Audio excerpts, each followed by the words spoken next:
عاملين ايه النهارده؟ ان شاء الله هنعمل كرنب. نشوف بقى الروتين بتاعنا في سليقه.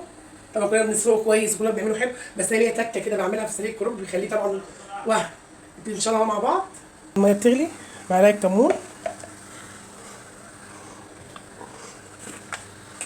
معلقه ملح بتاعتنا بقى اللي قلت لكم هنعملها في الكرنب في سليقه. معلقه السكر بتخليه زي العسل.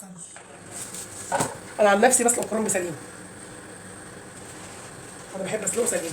بنزل بيه كده، بسم الله الرحمن الرحيم. والكرنب غالي قوي الايام دي في السوق، بس عشان انتوا عارفين الجو شتاء وسقعه والكرنب بيستعجل كده. بحطه على النار عشان ما يتهريش مني، بنزلها سليمه زي ما هي كده، وهي الميه بتخش جواها بتستوي كله مع بعض. الطريقه دي طبعا بتاع مامتي ومامتك، طريقه ناجحه وجميله جدا ان شاء الله. هي اهم حاجه في الكرنب السليق بتاعه عشان ما يتهريش منك، وتبقى الورقه بتاعته حلوه. وقولي في التعليقات ايه رايك فيها، هي تبقى حاجه عسل كده بصراحه. والهنا والشفا ان شاء الله على اللي هيعمله بالطريقه دي وياكله بتاعه ان شاء الله. ما تهرهاش، هي البخار بتاعها بياخد ويدي مع بعضيها. برضه بنسلقها كده. وبرضه هوريكم طريقه اللي انت لو عايزه تفككي الورق بالمنظر ده، لو مش حابه تسلقيه سليم او مش بيطلع معاكي كويس هعمليه كده بالمنظر ده اهو، ورقه ورقه تطلعي كده، هيبقى جميل معاكي ان شاء الله. الحمد لله. بصوا حبايبي جميل ومورق ازاي، بألف هنا اللي هيعمله وهياكله ان شاء الله. جميل. وابقى اجيب لكم فيديو ان شاء الله التفريز بتاعه في الفريزر. البصله انا ما بحمرهاش قوي عشان تبقى فاتحه بتاعت الكرنب تبقى حلوه، والقوره بتاعتها هتبقى تتسبك، وما بحطش ليها اي اضافات غير لما بتخش على التسبيكه شويه ونرجع لكم تاني. شوفوا شوفوا يا حبايبي القطه جميله، والتسبيكه بتاعتها ان شاء الله تبقى تحفه.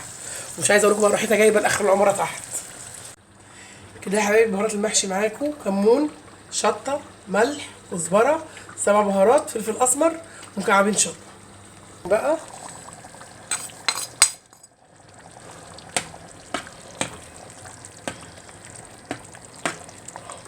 ما بننزلش بيهم تفصيل، ما بننزلش بيهم في اول التسبيكه عشان ما تغمقش الصلصه. بنسيبها برضه تاخد مع بعضها، واظبطي الملح بتاعها انت بقى. دلوقتي يا حبايبي هنعمل الفراخ، بس نسلقها علشان الشوربه بتاعتها، بس انا ما بسلقهاش على طول. دلوقتي يا حبايبي بخرطت بصلايه حلوه كده، واحط عليها معلقه سمنه علشان هنزل بالفراخ اشوحها. انا ما بحبش اسلق الفراخ على طول. طبعا انا كنت نقعها بالليمون والملح صبرتها بالدقيق كده، خليتها حاجه فله كده فله، واغسلي وما تكسريش في الغسيل.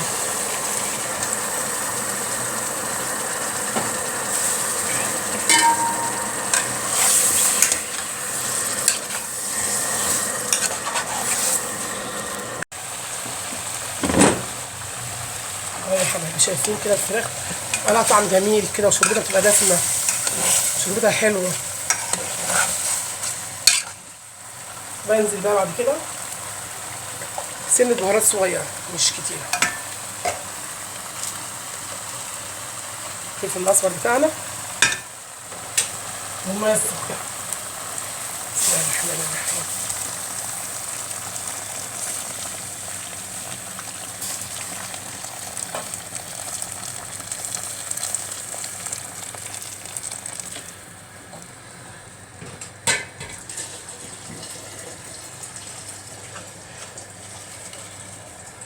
واحط ورقتين لوري بالمنظر ده، والملح بنزل بيه برضه لان هي الفراخ ما بتاخدش وقت في السوا. انا مشوحاها الاول فدخلت يعني يعتبر خدت وقت من السوا بتاعها. اتفرجي بقى على الشوربه دي وقولي ايه رايك فيها، تحفه جميله.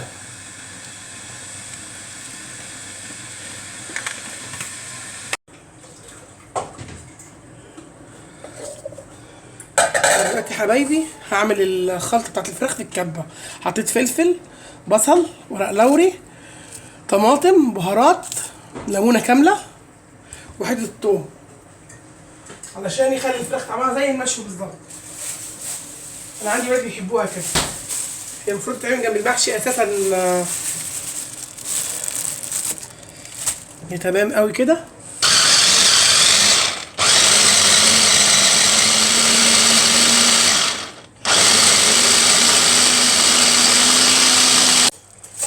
كده الفراخ بقى نبتدي نطلعها. هدهن الفراخ كلها بيها بالمنظر ده، بتبقى يا جماعه روعه. دي خلطه المشاوي اساسا. هتاكلوا احلى فراخ وبألف هنا وألف شفا. خلاص كده بس. يلا بقى يا رنا. يا رنا تعالي هنا كده. على فكره انا بحط الرز بتاع الكرو من غير غسيل عشان الرزايه مفلفله.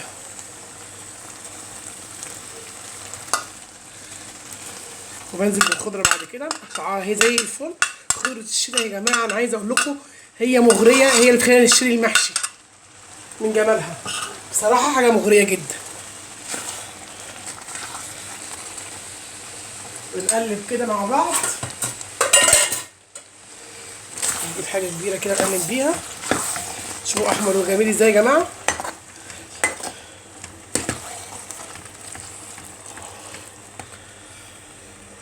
قولوا رايكم في التعليق، ما تبخلوش طبعا علينا بالشير.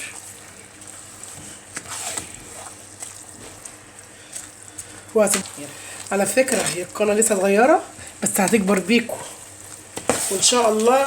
اللي عنده حاجه بنفيد بعضينا، كل اللي عنده وصفه يقولها للتاني بنفيد بعضينا. لو حد عنده وصفه جميله يكتبها لي في صندوق التعليقات وبناخد براي بعضينا. قولوا ايه رايكم ومنظرها. طبعا مش عايز كلام يعني، شايفين التسبيكه واللون. ومش عايز اقول لكم بقى الريحه، انا اللي موجوده في الريحه هنا حاجه تحفه، حاجه كده عظمه زي ما بيقولوا. هنعمل النهارده ايه؟ محشي عظمه.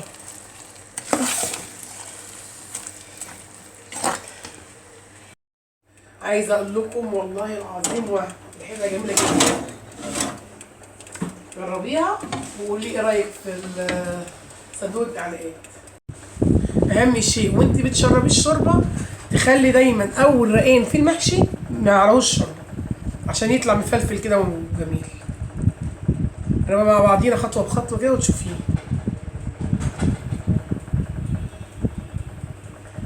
انا عندي ولادي في اللي بيحب الكرنب في اللي بيحب الفلفل، فاحنا عملنا ده وعملنا ده لله عاوز. بس احنا النهارده كنا عاملين فيديو بتاعنا مخصوص للكرنب. هلف اكمل بقيه الحله وارجع مع بعض تاني يا جماعه. حله كده خلاص لفيناها، حاجه عظمه كده جميله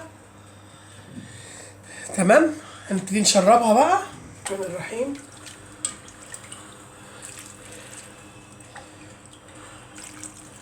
اهم شيء تسيبي قيمه رقين من الكرنب.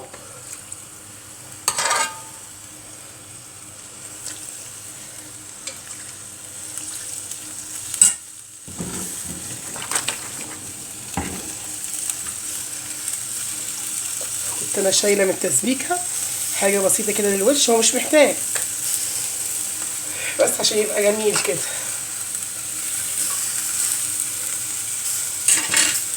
بس كده اهو نغطيه.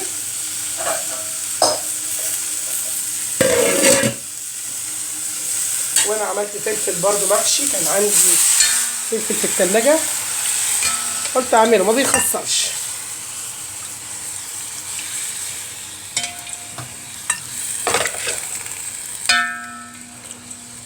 بس كده هنحضر بقى نطبخ الملوخيه. المحشي اهو بنشربه على النار، حاجه عظمه قدامكم، كله قدامكم اهو. عملناه من اول السليق لغايه اللف لغايه التسويه، حاجه ما شاء الله جميله وتفتح النفس. وعايزه اقول لكم ريحته والله يا جماعه، نفسي اقول لكم ريحته مش ممكن. كده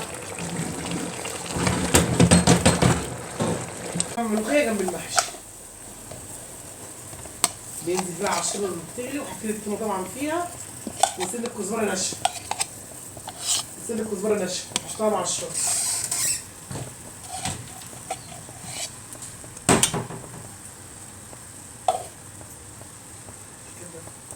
ننزل بالكزبره بقى ونقلب ونحضر بقى الطشه بتاعتها. التومه مع لو عندك دهنه ضاني يبقى تمام قوي، او هيك او سمنه. شوفي الموجود عندك ايه، الموضوع عندك اشتغلي بيه.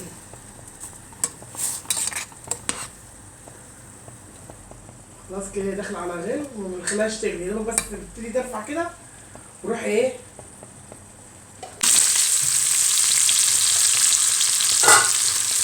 انا بحب اقللها بدهنه ضاني تبقى جميله. وفي اللي بيعملها بسمنه، كل واحد وذوقه، كل واحد بحريه بتاعته. حطينا طبعا شويه كزبره ناشفه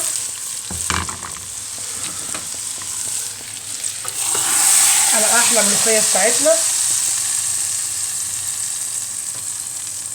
جميله يا جماعه، جميله والله. الاكل دوت عايزكم.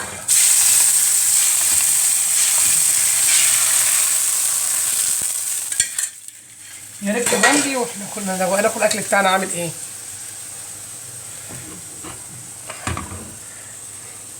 وقولوا لي رايكم برضو. صوابعي يا حبايبي، حبايبي بيلعب اهو، بيلعب بالحلاوه.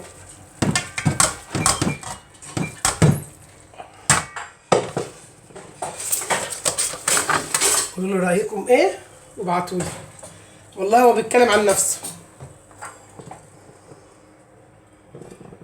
مش لسه في الملوخيه لقيتها برضو الجبار، عشان الحله بس سخنه فبنحط بصبه فيها.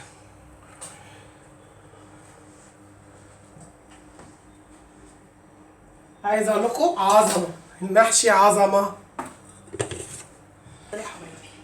غدانا النهارده كان محشي كرنب ومحشي فلفل وملوخيه وفراخ في الفرن مشويه وسلطه.